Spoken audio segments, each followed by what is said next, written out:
सर्व स्वामी भक्तांचे मनापासून स्वागत आहे। आज आपण बघणार आहोत की कुठल्या 5 गोष्टी दान केल्यावर स्त्री जी आहे ती विधवा होत नाही।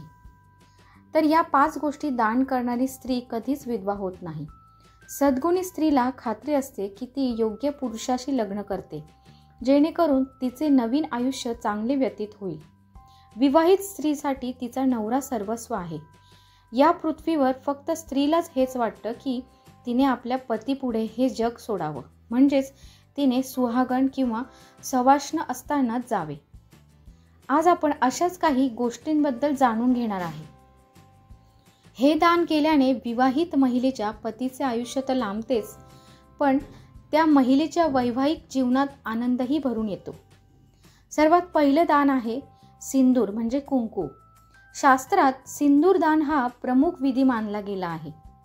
विवाहित महिलांनी सिंदूर दान करावे। असे केल्याने एकीकडे पतीचे आयुष्य मोठे होते, तर दुसरीकडे वैवाहिक जीवनातील सर्व समस्याही या दानाने दूर होतात। दुसरं आहे पायल म्हणजे चांदीचे पैंजण। हे देणे देखील एक शुभ आणि लाभदायक दान आहे, ज्यामुळे विवाहित स्त्रीला दीर्घायुष्य मिळते। चांदीचा संबंध चंद्राशी आहे। ज्याचा चंद्रग्रह अशुभ आहे त्याच्या जीवनात हे दान खूप फलदायी ठरते। नवीन कपड्यांची जोडी। विवाहित महिलेला नवीन जोडे जसे की साडी, लेहंगा इत्यादी दान करणे देखील फायदेशीर आहे। हे दान केल्याने विवाहित महिलेला दीर्घायुष्य प्राप्त होते।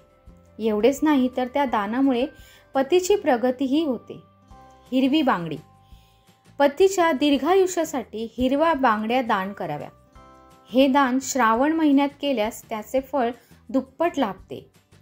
माता गौरीला हिरवा रंग खूप आवडतो आणि जर तुम्ही माता गौरीच्या मंदिरात हिरव्या रंगाच्या बांगड्या दान केल्यात तर माता गौरी प्रसन्न होऊन तुमच्या वैवाहिक आयुष्याला दीर्घायुष्य देतील। पुढचं आहे लवंग दान।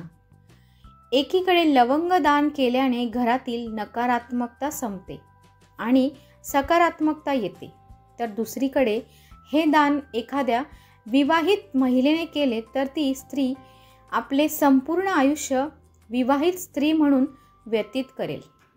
या दानामुळे पतीच्या आयुष्यात आर्थिक प्रगतीही होते। या 5 गोष्टींचे दान केल्यास विवाहित स्त्रीच्या जीवनात आनंद भरून येतो। पतीचे आयुष्य तर दीर्घ असतेच, पण स्त्रीच्या वैवाहिक जीवनातही आनंद भरून येतो। तर या 5 प्रकारच्या गोष्टींचे दान तुम्ही नक्की करा। व्हिडिओ कसा वाटला हे नक्की कमेंटमध्ये कळवा। श्री स्वामी समर्थ। आणि असेच नवनवीन व्हिडिओ पाहण्यासाठी सर्व स्वामी भक्तांनी चॅनलला सबस्क्राईब करा आणि सर्व स्वामी भक्तांनी कमेंटमध्ये श्री स्वामी समर्थ लिहायला विसरू नका। श्री स्वामी समर्थ।